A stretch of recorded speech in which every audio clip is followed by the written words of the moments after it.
po, meron tayong series of messages na ating pag-aaralan. Ano po? And siguro for the whole month of December, no, ay mako-cover natin o mako-cover ng message ni Lord, no po, yung series nito na ating pag-uusapan. Amen. Alam ko lahat ng tao po ay siguro they always ask for favor. Sino dito yung laging gustong nakakatanggap ng favor? Diba? Lahat naman siguro ng tao ay nangangailangan ng favor. Tama po ba yan? Alam nyo kanina, hinihingi ni Lord yung favor from us to worship Him. This past few days talagang nakakapagod, no? Yung pong ginagawa namin. Ano? In fact, yung aking pamilya kahapon nga, ang daming lakad kahapon mula sa umaga hanggang gabi na. Tapos, San Fernando sila pumunta kahapon and then punta uli dito sa church para lang mag-practice din. Takbo na naman kagad San Fernando. So, gabi na hanggang nung last Saturday, nakita niyo naman siguro kung paano tayo, di ba? Nung nagkaroon tayo ng gender reveal at muntik pang may mag-away. So, praise God at hindi inalaw ni Lord na magkaroon ng pag-aaway. Ano? Amen. Amen. Pwede bang nakikita kasi parang nakasimount ka, parang napakalungkot mo. Siguro hindi pa nga nasisilayin yung nasa likod at saka nasa side mo. Sige, tingnan mo muna sila.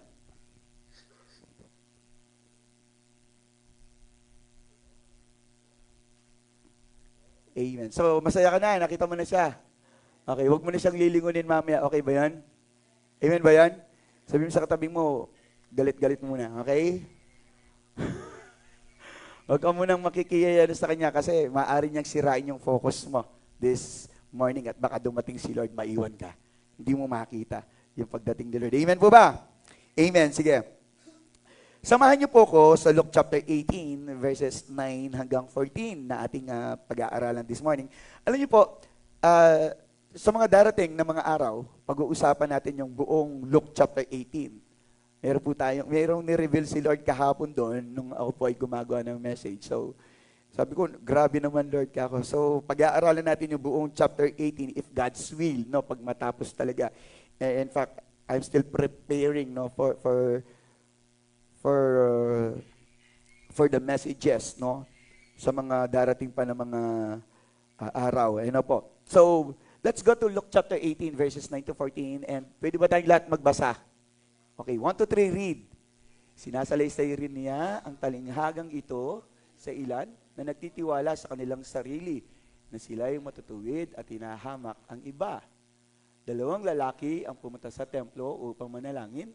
Ang isa ay Pariseyo at ang isa ay maningil ng buwis. Ang Pariseyo ay nakatayo at nanalangin sa kanyang sarili ng ganito, Diyos, pinasasalamatan kita na hindi ako gaya ng ibang mga tao, ng mga mangingikil, mga di makatarungan, mga mangangalunya, o gayang man ng maniningil ng buwis na ito. 2 ulit akong nag-aayuno sa 1 linggo, nagbibigay ako ng ika-10 sa lahat ng aking kinikita, subalit ang maniningil ng buwis na nakatayo sa malayo ay ayaw itingin man lamang ang kanyang mga mata sa langit, kundi dinadagukan ang kanyang dibdib na nagsasabi, Diyos, mahabag ka sa akin isang makasalanan. Last verse.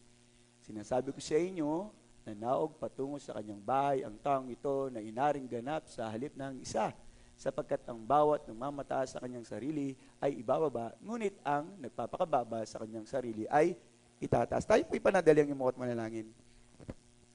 Hallelujah. Dakilang Diyos, salamat po Panginoon sa iyong mga salita na aming nabasa at narinig sa umaga ito. Dalangin namin, O Diyos, ikaw po ang siyang magpaunawa sa amin, ikaw ang magpahayag sa umagang ito. Hindi ang iyong lingkod, Panginoon, ang maghahayag nito sa pamamagitan ng sarili kong kakayanan, kundi Lord, gamitin mo lamang ako, Panginoon, upang maging mensahero mo sa oras nito. Lord, nais ko po na walang anuman na kalakasan, kaunawaan, kaisipan, karunungan, Lord God, katalinuhan sa umagang ito, ang maihahayag, Lord, liban lamang, Panginoong Diyos, sa katalinuhan mo, karunungan mo, sa pagkaunawa na nanggagaling sa iyo. Naway maingat po na maihayag ang iyong mensahe sa oras nito. Maging ganun din ang bawat sa amin na makakarinig ng iyong mensahe, Panginoon. Naway, magkaroon po kami ng pag-iingat habang ito po'y aming pinapakinggan. Because we believe, Father God, that this morning, magiging kalakasan, Panginoon, at kapakipakinabang ang iyong mensahe na magaganap sa umagang ito. Nais ka naming luwalhatiin, dakilain, sa aming kalagitnaan, sa iyo po ang papuri, pagluwalhati, pagsambat ng lahat, yung magsabi ng Amen, Amen, and Amen. Sige, palakpakan natin si Lord. I don't know kung matatapos natin to today, no po. Siguro yung isang part lang, yung ating, yung isang main points lang, yung ating matatakel. If kapag ako po ay mabilis magsalita, so matatakil natin yung dalawa. Alam niya naman, mabagal ako magsalita. Yan na. Okay. So, pag-uusapan natin, yung title niya, ng buong chapter 18, ipinamagatang, Win God's Favor. Amen. Ito naman yung lagi nating naisin, di ba, yung maranasan natin yung favor of God. And maraming God's favor. In fact, yung nagising ka ngayon, that is God's favor. Tama po ba? Napakapalad mo. Sabi mo sa katabi mo, napakapalad mo.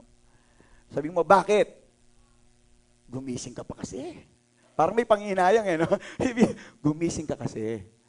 Ginising ka ni Lord. Amen?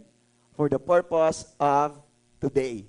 Ano ba yung purpose niya today? For us to listen to the Word of God, to hear God's Word, to be strengthened, to be rooted, no, to establish our faith. Basta everything according to the will of God. Tama po ba yan? So, of course, God's favor, that's why we always pray. Kaya nga there are times, no, nag-a-attend ka pa ng iba't ibang activity in the church because you want to win God's favor in your life. At ang tao kasi mahilig sa pabor yan. Di ba? Uy, favor naman. We love to experience favor from others. Tama po ba? Every day. Wala sigurong tao na hindi niya kailangan ng favor. Mayaman man yan, mahirap man yan, may ngipin yan, wala, babae, lalaki. Everyone and everybody, they need favor. Amen po? Amen. Pero sa limang pag-uusapan natin na mensahe or sa mga pag-uusapan natin na God's favor, ay 5 kasi ito yung isinulat ko dito o iniligay ng Diyos na mga God's favor. Ano? So, or 4 rather pala na God's favor. Ito po yun. According to Luke 18, 4 lang yung pinakita ni Lord. Ano yun? Yung favor ng justice against adversary. Ayan.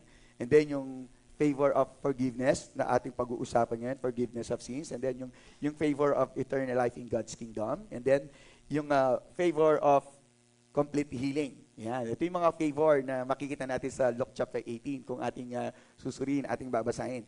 But today, ang pag-uusapan natin is yung favor of God's forgiveness. Imagine, dapat nasa Luke chapter 18 verses 1 to 8. Pero we jump. Kasi nga, ito muna yung aking talagang pinag-aralan. Ito yung aking talagang I devote myself dito sa verses nito. And then suddenly, nung akin po itong pinag-aaralan, because ang aking ugali, no po, ay ang ginagawa natin is for us to understand yung ibang mga ibang verses, is kailangan basahin muna natin yung nasa una. Nakanyo po ba? Okay, so para maunawa natin yung mga succeeding verses. So that was I did. So along the way, nung akin po itong pinag-aaralan at binabasa, and then yun nga, nagkaroon na ng revelation si Lord. So still God's favor pa rin yung pinaka-tema niya, no? Pero ngayon, ang pag-uusapan natin, win God's favor, ano yung nais nating maranasan? Siguro today, because kanina nga, habang tayo po ay nag-worship, I don't know kung ano yung nangyayari. Hindi ko alam kung very sensitive kayo. Sensitive ba kayo sa Holy Spirit?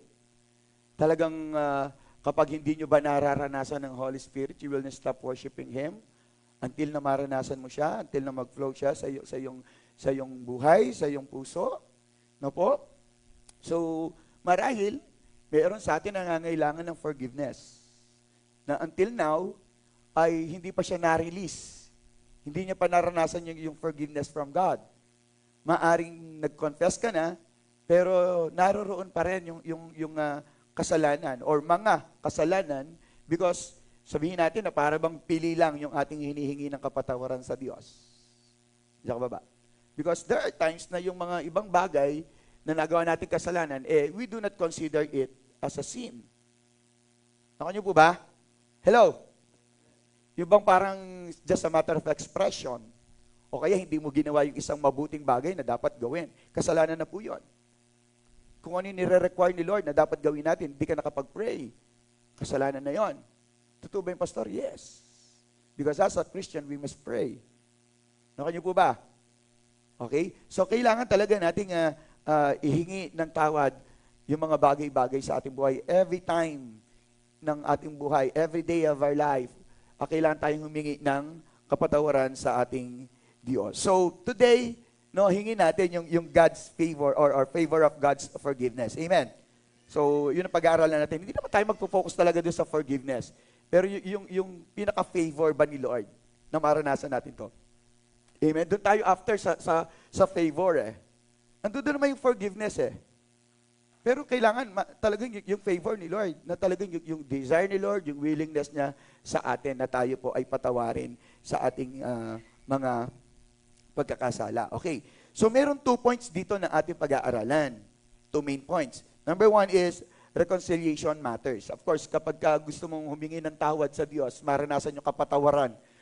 Di ba, reconciliation matters, napakahalaga po nun. Tama po ba? Hello? Kasi, siyempre, hihingi natin yung kapatawaran mula sa Diyos. So, makikipagbati tayo sa Kanya, makikipag-ayos tayo sa Kanya. We need that. Nandiyan ka pa ba? Meron ka bang nakita humingi ng kapatawaran pero hindi siya nakikipag-ayos? Nandiyan ka pa ba? Okay. So, pangalawa, is yung tinatawag na show sincerity. Ipakita talaga natin yung ating sinseridad. Nako po. Na talagang, Lord, I need forgiveness. I need the favor of your forgiveness. So, kailangan pakita natin na talagang sincero tayo. So, bahagi doon talaga yung pagiging ready natin. Diyan ka pa? Okay, ito yung dalawang bagay na pag-uusapan natin. And, under doon sa ating, sa main point number 1, yung reconciliation matters, may 3 bagay po na nailagay doon. Okay? Una, dito po sa ating binasa sa Luke chapter 18, verses 9 to 14. And gusto ko lamang ipakita sa inyo na makikita natin dito si Jesus po ang nagsasalita. And it is a parable na sabi niya, sinalaysay rin niya ang talingagang ito sa ilan na nagtitiwala sa kanilang sarili. Sabi niya, yung mga righteous people, yung self-righteousness pala, rather, yung self-righteousness na sinasabi niya, siya ay matuwid. Maraming tao ganon. Nakakala nila di sila nagkakasala. Para bang napakabait nila. Kung meron man silang pagkakasala, para bang napakalit lang ng pagkakasala ko o pagkukulang ko, pero mas masama siya. Something like that. So, para bang sinasabi natin that we are much more righteous than the others. Or than the other. Naka nyo po. Naunawan nyo po ba ako? Kasi gano'n lang kayo ng gano'n Parang nakanganga pa. So, hindi ko alam kung inaantok kayo. Pag inaantok yung katabi nyo, sikuhin mo. Okay ba yun? Okay. So, ang sabi dito, nagpapakita ang ating Panginoong Yesus dito ng halimbawa ng isang pariseyo at ng isang tax collector. At alam naman natin kung anong ugali nito o anong karakter meron nito. Ang pariseyo, sila yung talagang walking Bible, kumbaga, sa panahon nun. Okay? Na kung saan they know all about the law of Moses, they know everything about the Torah, alam nila lahat ng kautusan.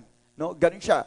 Kaya nga, ang tingin niya sa sarili niya, because he knows the Word of God, so, syempre, mataas yan. Tandaan natin, hindi naman nagiging matuwid ang tao dahil alam niya ang salita. Kaya niyo po ba? Nagiging matuwid ang tao dahil sa pagsunod at paniniwala sa ating Diyos. Kahit kabisado mo lahat ng Bible, it doesn't mean na talagang righteous ka. Pero ka tinatag na head knowledge, but you are not righteous. Pero may mga tao, lalo nito mga Pharisee, mga Pharisee, na nasa harapan nila yung Bible, they know, nandirito siya, pero wala siya rito. Nakadyo po ba? Kaya nga yung mga Pharisee, ito yung mga tinatag na far I see. Nakadyo po ba yan? Far I, ang layo ng tingin nila. Parang kayo, ang layo ng tingin nyo, layo ng iniisip nyo. Okay. Ngayon po, may isa naman dito is yung tax collector. At alam naman natin ang tax collector, yung counterpart nito today sa ating panahon, yung mga BIR. Hindi po DPWH, BIR, mga nangungulekta ng buwis, mga maniningil ng buwis. At ang isang karakter naman po ng mga ito is that sila po ay mangingikil. Gusto nilang humihingi ng sobra-sobra. In short, mga magnanakaw po sila sa pananaw ng mga tao noon. Until naman siguro ngayon, no? Ganun pa rin yung pananaw. So, yung stigma noon hanggang ngayon, naroon pa rin, hindi nagbabago. Kaya nga itong Pariseo, ang tingin niya sa tax collector na to, bagaman siya po ay pumasok sa templo ng Diyos, or pumaroon malapit sa templo ng Diyos, or sa lugar kung naroon ang templo ng Diyos, ay hinahamak niya masyado itong tax collector. Because mineasure niya or sinukat niya ang kanyang sarili sa tax collector na ito. So makikita na, pero pareho lang naman ang kanilang naisin. Ano yun? Magkaroon ng kapatawaran. Maranasan nila yung kapatawaran mula sa Diyos. And alam naman natin that God's forgiveness is available every time and for everyone. Tama po ba? Gaano man kalaki ang kasalanan mo, sinlaki man niya ng building, no? Hindi niya matutumbasan ang lawak, lapad, laki at lalim ng kahabagan ng Diyos. Ganun po ang ating Diyos. Grace can cover every multitudes of sin. Yun ang katotohanan po. Kaya nga pag merong sumisiksik sa isip nyo, ayaw kong lumapit sa Lord kasi napakalaki ng kasalanan ko. Huwag kang mag-alala. Ang sabi sa Romans, habang dumarami ang kasalanan, pagkakasala, dumarami rin naman ang kahabagan ng Diyos. Yun ang isang napakagandang balita na maririnig natin. Amen? God kumbaga, He is ready to forgive you. Ayan, yung isang bagay na dapat nating malaman. Huwag niyong i-entertain si Satan na hindi ka na mahal ng Diyos, hindi ka niya patatawarin, mapupunta ka sa impyerno. Hindi po totoo yun. Kasi ito yung madalas na napapasok sa isip ng tao. Nagkasala ako, hindi na ako mahal ni Lord, napalayo na ako sa Kanya. Huwag ka mag-isip ng ganun. Ang Diyos, yung kamay niya, laging nakabuka ka lang. Hinihintay ka. Amen? Nandiyan ka ba? Pwede natin palakpakan ng ating Diyos. Amen. So, tatlong bagay pag-uusapan natin under dun sa reconciliation matters. Na po.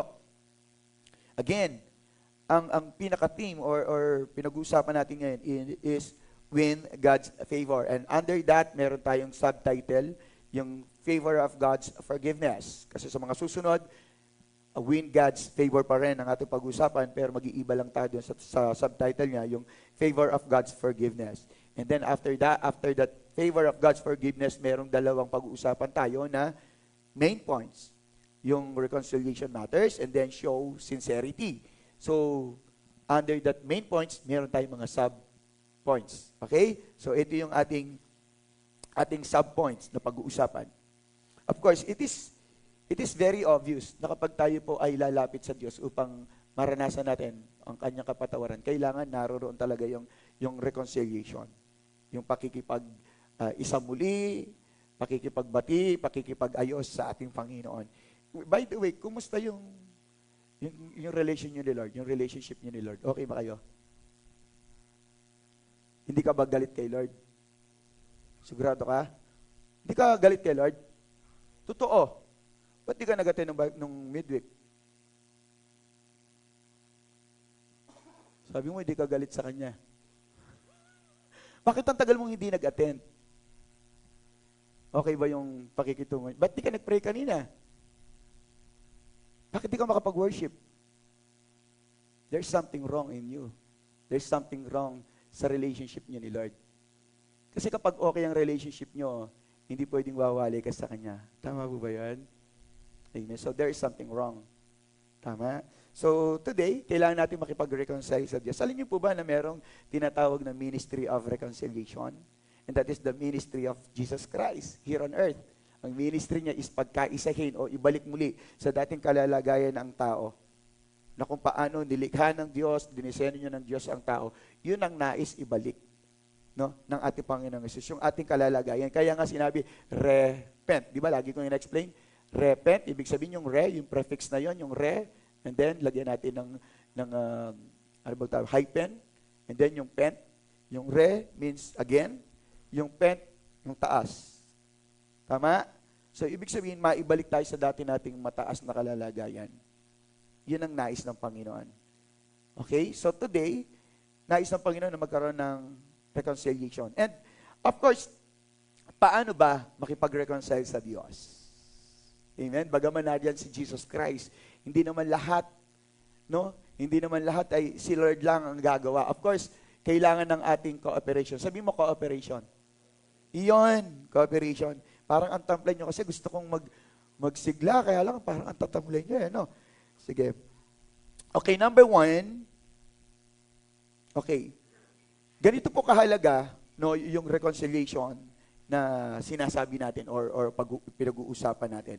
Because if we want to reconcile with God through Jesus Christ, ito yung gagawin natin. Number 1 is this. Do not justify yourself. Sabi mo, do not justify yourself. Yun.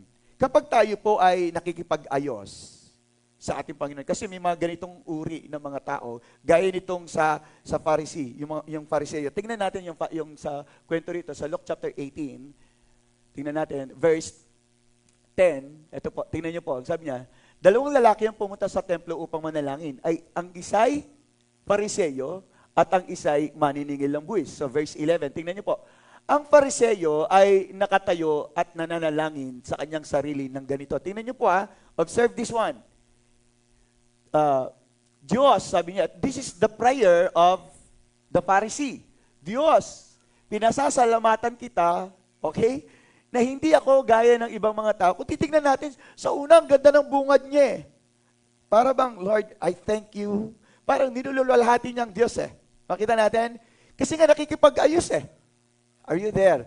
Nakikipag-ayos. Gusto muling manumbalik at maranasan yung kapatawaran na nagmumula sa Diyos. Ang sabi niya, Diyos, pinasasalamatan kita, kaya alam mo yung sumunod, na hindi ako kagaya ng ibang tao.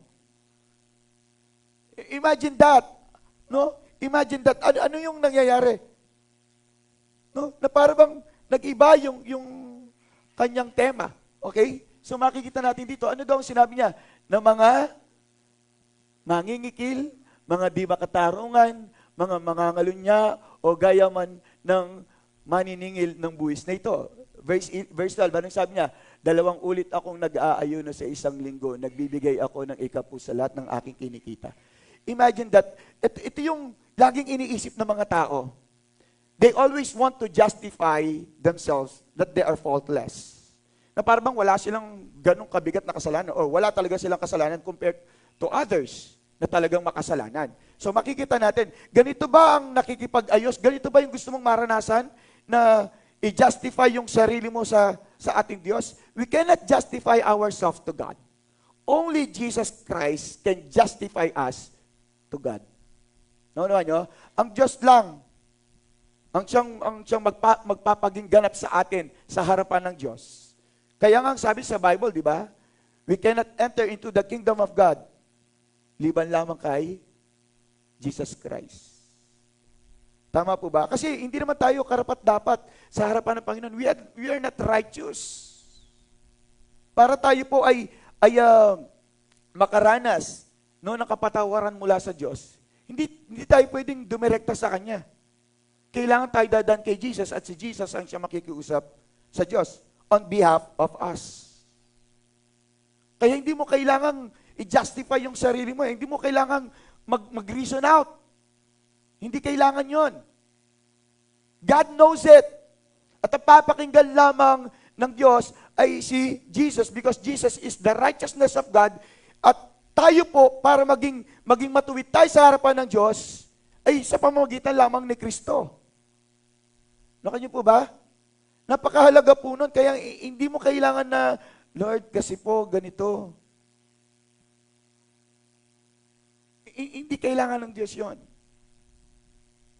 Kailangan lang talaga natin dyan is, punta lamang tayo doon, and then, ipakita lang natin kung ano talaga tayo, and then, hayaan natin na ang Diyos na sa pamagitan ni Kristo.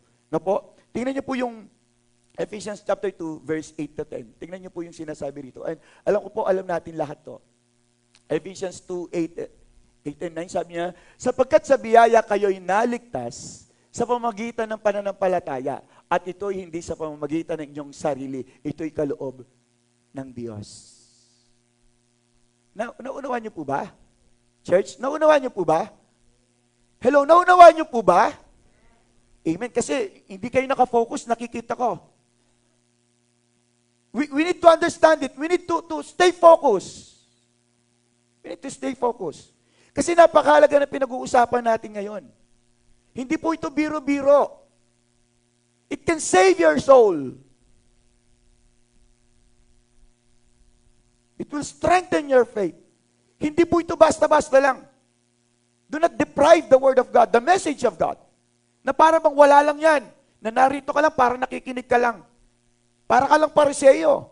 You know the Word of God, you know verses in the Bible. Hanggang doon lang. Hanggang head knowledge lang. Alam ko na yan eh. Alam niyo po ba kung sino ang tunay nakakaalam? Ang tunay na nakakaalam ay siya na isinasapamuhay ito. Nakuha niyo po, church? Okay, tingnan natin, balikan natin ang sabi niya. Sapagkat sa biyaya kayo'y naligtas sa pamamagitan ng pananampalataya at ito'y hindi sa pamamagitan ng inyong sarili, ito'y kaloob ng Diyos. Verse 9, anong sabi niya? Hindi sa pamamagitan ng mga gawa upang ang sino man ay huwag magmalaki. Tingnan natin yung Pariseo. Lagi niyang sinasumbat, sinasabi niya, yung kanyang mga ginagawa, yung kanyang lifestyle, na para bang ibig niyang sabihin, Lord, eto ako, mabuti ako, mabait ako. So kailangan iparanas mo sa akin yung kapatawaran. The favor of your forgiveness in me. That is not the basis. Kung talagang nakikipag-ayos ka sa Panginoon, hindi mo kailangang sabihin kung ano yung mga bagay na ginawa mo. Kasi sa harapan niya yung baliwala yun. Kung nakikipag-ayos ka, yes, God will reward lahat ng mga bagay na ginagawa natin. Nire-reward talaga ni Lord John. No doubt. Pero kung gagawin natin ang mga bagay na sinasabi kong walang kwenta, ginagawa mo yan dahil sa sarili mong kakayanan, dahil sa personal mong ideology, no? Dahil sa sarili mong kapakanan lamang, dahil sa sarili mong motibo, then that's nothing. That's nothing. Yung mga human-made, that's nothing. Tandaan po nyo yun. Kaya kung nakikipag-ayos tayo sa Panginoon, we want God's forgiveness in our lives. No need to justify yourself. It is God, it is Jesus that will justify us. Kaya nga may tinatawag na justification by faith eh. Pag sinabing justification, just as if you did not commit any sin. Dahil yung kasalanan natin napunta kay Jesus. Wala ka nang dapat gawin doon. Dapat manampalataya ka lang sa Kanya. Nandiyan ka pa ba? Yan ang gagawin natin. Yun lang ang hinihingi. No po? Tingnan nyo yung Romans chapter 2, verse 1. Ang sabi niya, kaya nga, sino ka mga umahatol sa iba? Tingnan natin. Para lang maitas yung sarili niya, para mapagbigyan lang siya. Siya yung talagang paboran ng Diyos. Anong ginagawa niya? Sabi niya, Romans 2:1, kaya't wala kang maidadahilan o tao, maging sino ka man, na humahatol sapagkat sa paghatol mo sa iba ay iyong sarili ang hinahatulan mo. Sapagkat ikaw na humahatol ay gumagawa rin ng gayong mga bagay. Tingnan natin yung Pariseo. Pino-point out niya, pinupunto niya, tinuturo niya yung tax collector. Pero hindi alam nung Pariseo, yung tinuturo niya, siya yung tinuturo niya mismo. Sarili niya. Nakanya po ba? Yun ang sinasabi nito.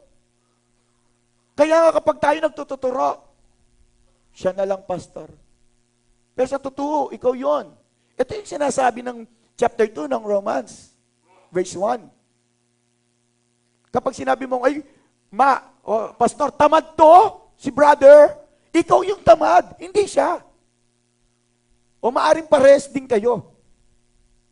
Naku ba, church? Kaya hindi naman natin kailangan i-justify yung sarili natin sa Diyos. Nakikipag-ayos tayo eh. Ayaw marinig ng Diyos yung mga dahilan natin. Hindi niya nais marinig yun. Kasi I remember, dun sa buhay nung prodigal son, hihingi ng tawad yung prodigal son. Di ba nung magsasabi yung anak, hinakap kagad ni Lord, hinakap kagad ng Ama? Tama ba? Yun yung hinihintay ng ating Panginoon eh. There are times, hindi ko sinasabing bingay ang Diyos, pero ayaw na niyang pakinggan yung mga kadahilanan natin. Kasi gusto niya pakinggan yung puso mo. Andiyan ka pa ba? Yun ang nais ng Panginoon. Yun ang nais ng Panginoon. Tandaan natin, again, ang Diyos ay nakatingin lagi sa puso ng bawat tao. Mas malakas ang tinig ng puso. Tandaan po natin yan. Mas malakas ang galaw, ang pagpaparamdam, ang pagpahiwatig ng puso ng tao. Diyan lagi nakatingin si Lord. In our hearts. Kaya akala ng Pariseyong ito, yun ang titignan ng Diyos sa kanya. No, yung kanyang pagiging self-righteous. Dahil ba ikaw ay pari? Dahil ikaw ba'y tagapagturo ng Bible? Sa'yo ko ibibigay yung favor? Hindi ganun. Hindi katulad ng tao ang Diyos. Ang tao kasi kapag maganda, upo ka na, miss. Pag pangit yan, wala, matutulog pa yan sa jeep eh. Tama?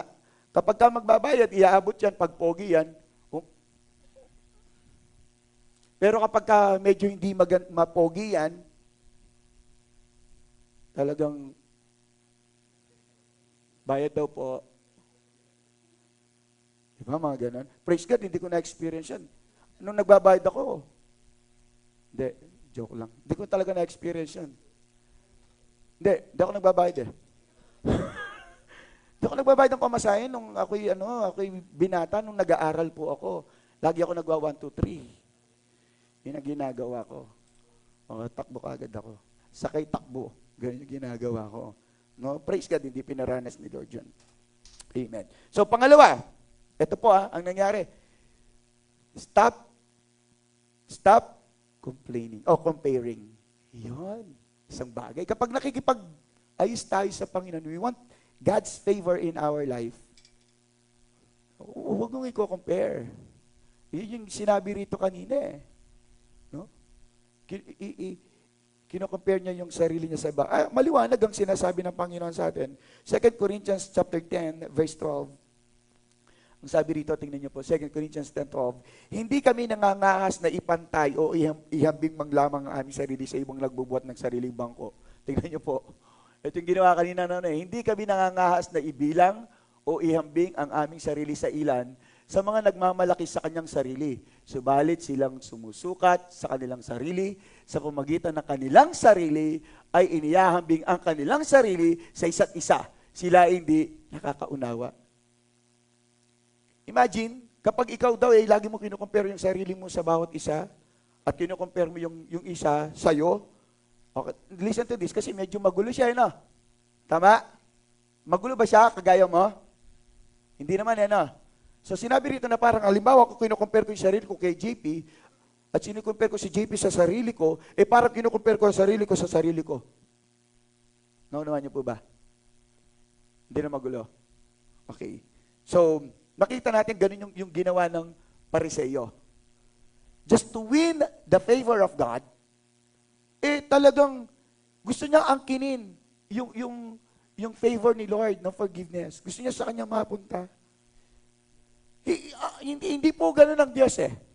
Tandaan natin, kanina sinabi natin that every sin kayang i-cover ng grace of God.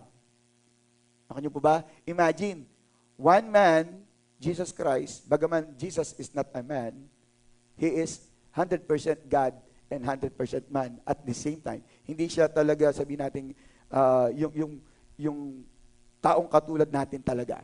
He is a supernatural man. Ako niyo po? Diyan ka ba? Okay. So makikita natin, na-cover ni Lord yung buong kasalanan ng buong mundo eh. Sa isang tao lang yon. Ako niyo po ba? Kaya hindi tayo pwedeng, huwag ka makipag-agawan. Huwag ka makipag-unahan. Ang biyaya po ng Diyos, ang habag ng Diyos, ay sapat para sa lahat. Amen ba yun? Kabahagi ka doon sa biyaya ng Diyos. Sabi mo sa tabi mo, kabahagi ka sa biyaya at habag ng Diyos. Gusto ko pong itignan dito sa 2 Corinthians 10:12, sa salin na aking kinuha.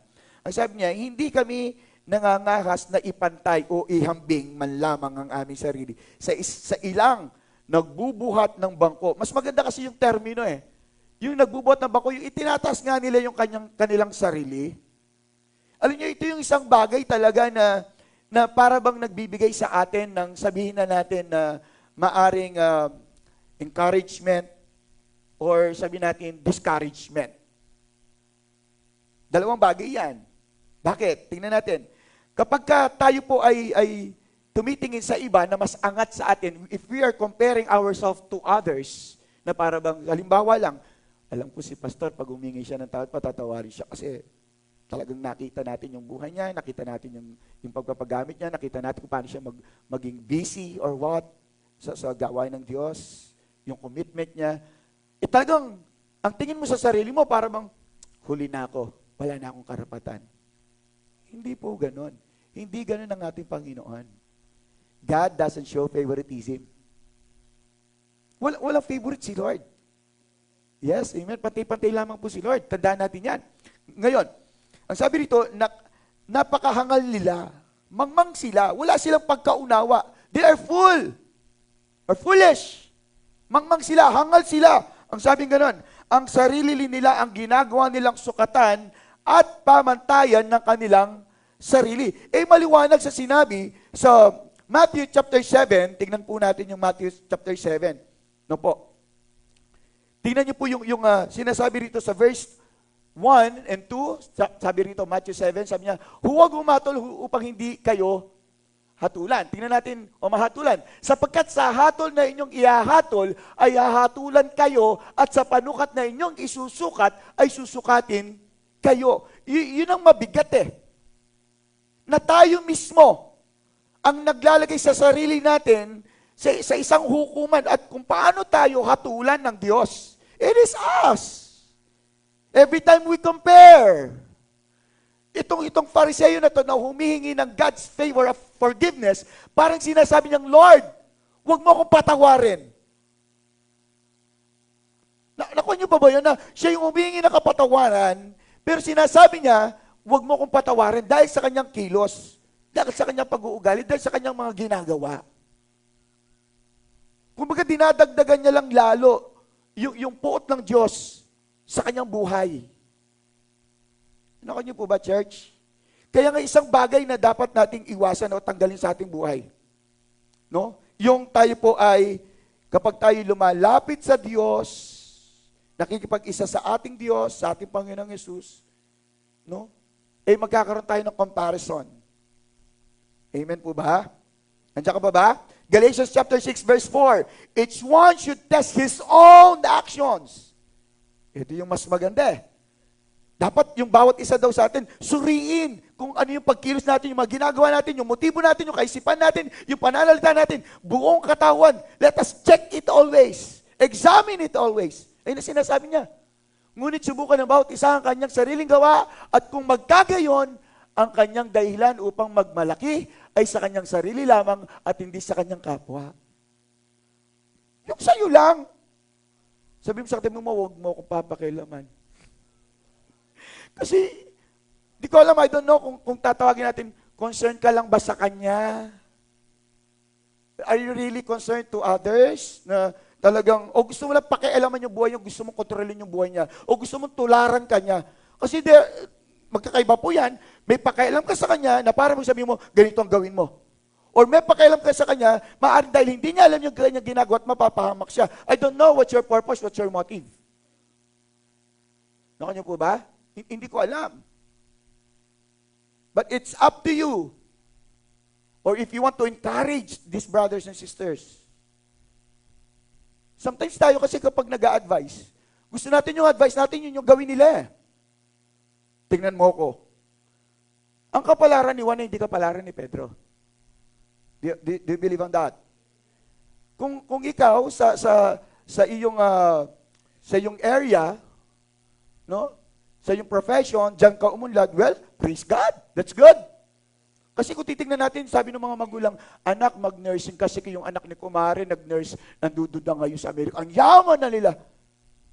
May mga ganong bagay Hindi naman ganon palagi. Amen ba? Hindi ganon. Para maranasan mo yung bagay, kailangan yung pinagdaanan nito, yun din yung daanan nyo. Isang daan lang ang sinasabi ng Panginoon. Isang lakarin lang ang nais ng Panginoon. If you want to follow me, di ba, sabi ni Lord, sundan mo to together with the cross on your shoulder. Yung daan lang na itinuturo ni Jesus. There's no other way. Huwag mo susundan kung ano yung naging yapak yung mga kaklase ko. Kasi ito yung kurso nila, dito kami. Ayaw na maghiwalay. May mga ganon. Isa ka ba doon? Dahil yan yung kurso ng kaibigan mo, dito na lang ako. Hindi mo inisip yung mga susunod na panahon. Imali mo dito ka tinatawag ni Lord. Ako nga po eh. Ano yung gusto kong kurso? Nag-political science ako. Kasi gusto kong maging abogado. Gusto kong pumasok ng NBI. Yun ang gusto kong tahakin. Pero dumating yung time. Sabi nila, hindi ka dyan. Hindi ka dyan. Nawala yung saya ko dun sa school, nung college ako. Nawala yung sigla ko doon. Pero imagine that, ha? Ano yun, yung talagang yung eskwela na yon talagang sikat. Harvard. Yes! Harvard yan, college. San Fernando po yun. Harvard yan, college. Totoo po yan. Ayun yung Harvard ng San Fernando. So, doon ako nag-aral. Mga kaklase ko, mga pulis. Ang sabi ng mga pulis, tingnan mo nga naman, no? Kaklase na natin yung tatay noon. Kaklase na naman natin yung anak ngayon. Kasi that's the time they were required to attend schools. Okay? Yun yung time. Kasi kapag hindi, noon kasi yung mga pulis noon, hindi sila graduate ng college, 18 years old lang, kinuha kagad dyan sa panahon ni Marcos eh. Para lang sa ganun, sila po'y magpulis. And then, nung time comes, nag-integrate yung INP, and then yung police, yung PC, pinag-isa, kaya naging PNP. Okay? 1990s yun. So, nangyari nun, kailangan nila mag-aral to meet the requirements. Okay? So, kaklase ko sila. At, yun nga, mga pulis sila. So, ako lang yung hindi pulis, pero anak ng pulis. So, after that, hindi ako naging masaya. Ito yung time na talagang nilagay ako ni Lord doon sa tamang daan. Hindi yung dating daan. Okay? Sa tamang daan. Patungo kay Kristo. Amen. So, nagpunta tayo ng Bible School, CMI. 4 years. Napagtiyagaan. Natapos natin yung 4 years. Praise God. Buti na lang, di ko sinundan yung yapak ng tatay ko. Buti na lang. Praise God. Alam niyo talagang napakabuti ng Panginoon. Because may mga tao kasi akala nila this is the right way. Di ba sabi sa Bible, there is a way that seems right to a man, but in the end, it leads to death. Tama? Kaya nga, stop comparing. Okay? Let us stop doing that in our life. Amen? So, pangatlo, ito po, kanina, sa pakikipagbate sa Panginoon, pakikipag-ayos sa Panginoon, because reconciliation matters, number 1, sabi niya kanina is, do not justify yourself. Ito yung isang bagay na napakahalaga kapag tayo nakikipag-ayos sa Panginoon. Pangalawa, stop comparing. Hindi ito nakakabuti. Nakuha niyo po ba? Hindi nakakabuti yan. Pangatlo, stop blaming others. Yun, ang bigat din nun. Stop blaming others. Tignan natin sa Genesis chapter 3, verse 12 to 13. At alam niyo to. Tingnan niyo yung panahon po ni Eva at ni Adan. Nung nagkasala sila, kumbaga, there are times kung bakit ka nagkasala dahil may sisisihin ka eh. At ayaw mong masisi. Yung tao ayaw niyang laging nasisisi. Tama po ba? Kasi wala rin silang planong magsisi. Ang hirap nga naman nun, magsisisi ka. Di ba? Ayaw natin yon. So makikita natin sa Genesis chapter 3, verse 12, sinabi ng lalaki, ang babaeng ibinigay mo na aking makakasama ang nagbigay sa akin ng bunga ng punong kahoy at ito'y aking kinain. Tingnan verse 13. Sabi ng Panginoong Diyos sa babae, ano itong iyong ginawa? Sinabi ng babae, dinaya ako ng ahas at ako'y kumain. Tignan natin dun sa Luke chapter 18. Punta tayo ng Luke chapter 18. Ano yung naging senaryo dito? Tignan natin, Luke chapter 18. Verse 13. Panik muna tayo, panik tayo. Itaas pa natin. Sa verse 11, ano sabi niya? Ang Fariseo ay nakatayo at nanalangin sa kanyang sarili na ganito, Diyos, pinasasalamatan kita na hindi ako gaya ng ibang mga tao na mga mangingikil, mga di makatarungan, mga mangangulinya, o gaya man ng maniningil ng buwis na ito. Hindi lang siya nagko-compare, and yet, he is blaming others. Bahagi yan kung talagang titingnan natin kung if we will look at the big picture, yung pinakamas malaking picture. No? Makikita natin yan. Makikita natin dito na talagang, wow, masyado yata tayong, kumbaga nililinis talaga natin yung sarili natin. And again, doon sa ating binasa kanina sa Romans chapter 2 verse 1, no, is that we must not only point fingers dun sa iba na para bang tinuturo natin na sila ay mas makasalanan kaysa sa atin. Hindi lang rin yun. Bahagi rin naman dito is yung pagsisisi, no, sa ibang tao, pagda-divert na dapat i-accept natin yung kasalanan natin. Kasi kung talagang tayo nakikipag-ayos sa Panginoon, hindi tayo pwedeng sabihin na siya po kasi may kasalanan, Lord. Just to have the favor of God's forgiveness. Hindi natin pwedeng sabihin yun. Kaya nga, pag tayo haharap sa Diyos, hindi nyo pwedeng sabihin, alam mo, Lord, kaya hindi ako makapag-worship kasi yung song leader, pangit yung boses. I don't know. Kasi kung talagang worshiper ka, ang sabi ng awitin, when the music fades, all slipped away. And I simply come, knowing that you're near here. Diba? Kung titignan natin, nasa isip at puso mo that it is God. It is not the others. Hindi sila. Hindi musician. Nasa sa iyon. Nagpapaistorbo ka kasi. Yung mata mo kasi kung saan tumitingin. Kaya marami kang nakikita. At sasabihin mo sila kasi. Ano ba yung nangyari kay Eva at Adan nung sila nagkasala? Bumagsak sila sa pagkakasala. What happened to them? Di ba? Inikot kasi ni Eva yung kanyang mga mata. At nakita niya yung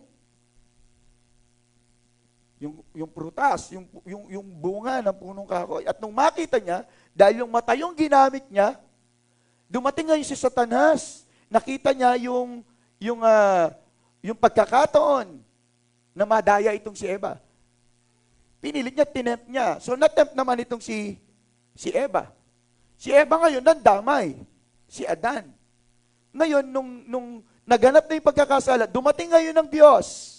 Tinatanong ngayon itong si Eva at Adan, bakit nila nalaman na sila hubad? No? Their eyes have been opened. Were open. Paano nangyari yun? Sabi ng Diyos. But God knows it already. Anong sabi ngayon ni Adan? Sa Diyos. Dahil ang Diyos, kinakausap niya si Adan eh. Pero kung titingnan natin senaryo, yung si Satan, yung serpent, si Satan, diniceive niya itong babae, si Eva, at si Eva, binigyan lang naman si Adan. Nakuha niyo po ba yung istorya? Nakuha niyo? Ito yung para ma-picture niyo. Ngayon, si Adan yung kinausap. Si Adan yung huling kumain eh. In fact, doon sa pag-uusap ng Ahas at ni Eva, wala doon si Adan. Tama? Kaya nga itong si Adan, nung sinisisi siya ng Diyos, tinatanong siya ng Diyos, anong sabi ni Adan? O Diyos, kayo po kasi. Sinisi niya pa yung Diyos. Imagine mo, ang blame ni Adan ay ang Diyos at si Eva. Naka niyo pa? Ikaw kasi Lord eh. Itong binigay mong babae na to sa akin. Kaya nga there are times, no, nagsisisi mga lalaki. Bakit nagkaganyan yung buhay nila? Sino lalaki dito nagsisisi siya sa buhay niya ngayon? Kasi, kaya ngayon yung mga hindi pa kasal. Hello? O yung mga mag-aasawa pa lang, pakapiliin nyo yung babaeng mamahalin nyo, pakakasalan nyo. Tandaan nyo po yan. Pakapiliin ninyo. Amen po ba? At kapag napili nyo na, listen, pag napili nyo na, kayo naman lalaki na pinili na kayo, or babae na pinili na kayo, pakapiliin nyo rin. Kahit napili na niya kayo, pinalalangin, pakapanalangin mo pa rin. Ang ibig sabihin, ang bawat isa dapat na nanalangin. Amen ba yan? Amen. Para walang pagsisisi bandang uli. So again, tingnan natin si Adan. Ikaw, Lord, kasi yung babae na dinala mo. Ngayon, yung babae naman, kasi yung ahas. Imagine that. Nagtuturoan na. Amen. So, let us stop. Let us stop. No, tigilan natin yon. Stop blaming others. Sarili mo yan. You have your own will. You have your own thought. You have your own mind. You have your own decision. Sa'yo yan. You have your own will. Tandaan natin yon. It's up to us. Kasi ang temptation, ang kasalanan, nariyan lang yan eh. Nasa iyo pa rin yung huli eh. Kung magpapatukso ka o hindi. Kung magpapadala ka o hindi. Alam nyo, every time ang mga pastors po, ang pinakamaraming temptation every day. Totoo po yun. Pero nasa amin lang yun. How we react to sa temptation. Ganun po yun. Nasa atin lang yan. Every day, temptation yan eh. Nandiyan lang yung kasalanan. Ikot-ikot lang yan, di ba? Anong sabi sa Bible? Si Satan ay parot parito at naghahanap lang ng masisilo. So, nasa sayo yon. That's why Jesus taught us to resist the devil, rebuke the devil, and he will flee from us. Lalayo siya. Nasa atin yun. Para wala tayong masisi. Alam nyo, kapag tayo haharap sa Diyos, tandaan po natin, malapit na dumating yun. Haharap tayo sa Diyos. At hindi mo pwedeng sabihin sa Diyos, kasi po, Lord, yung binigay mong blessing sa amin, yung binigay mong bahay sa amin, binigay mong business sa amin, binigay mong work sa akin, siya yung naging dahilan kung bakit hindi ako nakaka-attend ng church, ba't hindi ako nakakapanalangin, ba't hindi ako nakakapag-worship, ba't hindi ako nakakapag-ministry. Kasi Lord, yung binigay mo. Let us not blame all those things. Nasa iyo pa rin yun.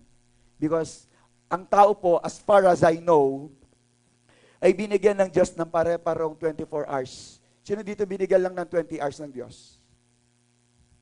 Sino binigyan lang dito ng 20 hours ng Diyos sa isang araw? Lahat tayo 24 hours, tama po ba? Tama? Wala nang sigurong binigyan dito. Sabi nyo, ikaw kasi pastor, 48 hours binigay ni Lord sa iyo sa isang araw. Wala pong ganon. Walang ganon. Lahat tayo, it's just a matter of management. It is how you manage your time. Ganun lang yon. Ever since, ang Diyos, ganun po eh. From the very beginning, makikita na natin, itinuro na ng Diyos yung management sa Genesis pa lamang. Adan, ikaw mag-iingat sa lahat ng mga bagay nito. Ikaw magbibigay ng pangalan sa kanila. I-multiply mo sila. So, yung management naroon. So, it's up to you. Tingnan niyo yung mga manager sa mga corporate world, sa mga company, kaya nga manager, sila supposed to be nagma-manage talaga. They must manage everything inside the office, inside the company. Tapos kapag babagsak, sinong sinisisi niya? Yung mga downlines, yung mga bababa sa kanila. It's just a matter of management. Ganun lang yun. Para wala tayong sisihin. No, kanyo po ba? Know how to manage your time. O gusto niyo bang i-manage yung time niyo? Gusto niyo bang matuto, mag-manage ng time? Gusto niyo ba yon? Kasi wala kayong time kay Lord. Wala kayong time sa pagbabasa ng Word of God. Wala kayong time sa devotion. Wala kayong time sa visitation. Wala kayong time sa gawain sa Panginoon. Pero pagdating sa ibang gawain, napakarami yung time. Pagtatanungin yan, okay ka ba mag-attend ng prayer meeting? Pastor, may gagawin po ako eh. Okay. Pwede ka bang sumama? Fiesta. Sige po, pastor, ano pong oras? Grabe. No?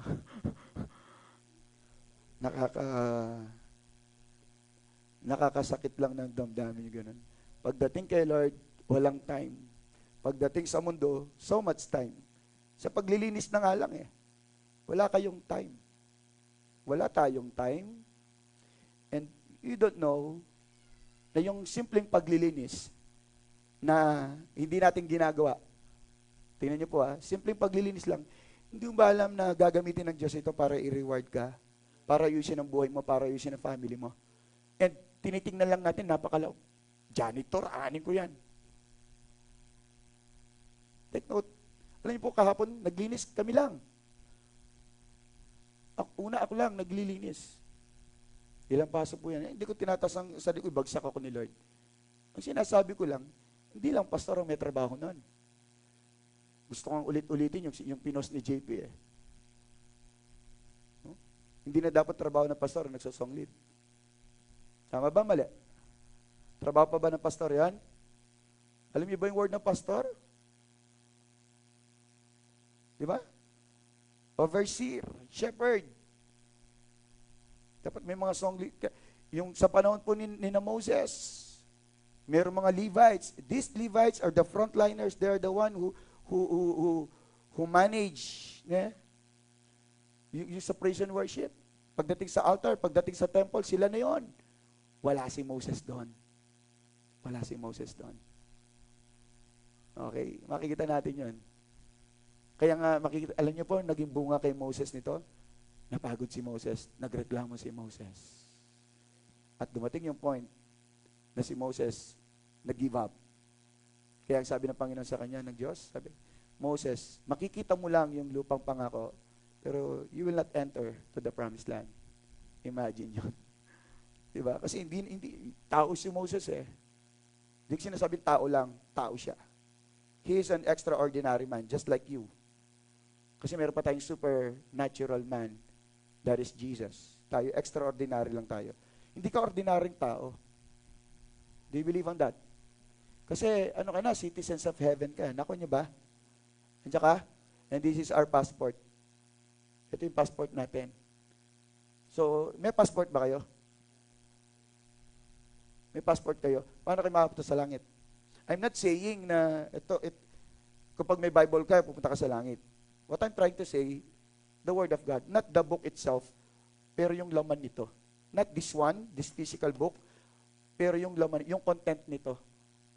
Yung word. Nako niyo po ba? Okay? Yung word nito, nasa sayo ba? Okay? Binabasa mo ba? Kumukuha ka ba ng mga wisdom dito, nilalagay mo? Habang binabasa ito mo, mas nakikilala mo si Lord Jesus. At kapag tayo po ay humarap sa Lord, tandaan natin, no, bibihisan tayo ng damit ni Kristo. Or si Kristo mismo ang magiging damit natin. Kaya nga pag tayo humarap sa Diyos, nakadamit tayo, si Kristo yung damit natin, kaya sabi sa Romans 13:14, clothe yourself with Christ. Kaya hindi makikita kung sino ka eh. Ang makikita yung si Kristo sa harap mo kasi sinuot mo siya. Paano mong isusuot kung hindi mo naman alam yung salita ng Diyos? Nandiyan ka ba, church? So ito yung isang bagay na ating pinag-uusapan today, and sa susunod, yung isang point natin, yung show sincerity to win God's favor of forgiveness. Amen? So, naunawaan niyo po ba? Okay, pwede ba tayong lahat ay tumayo?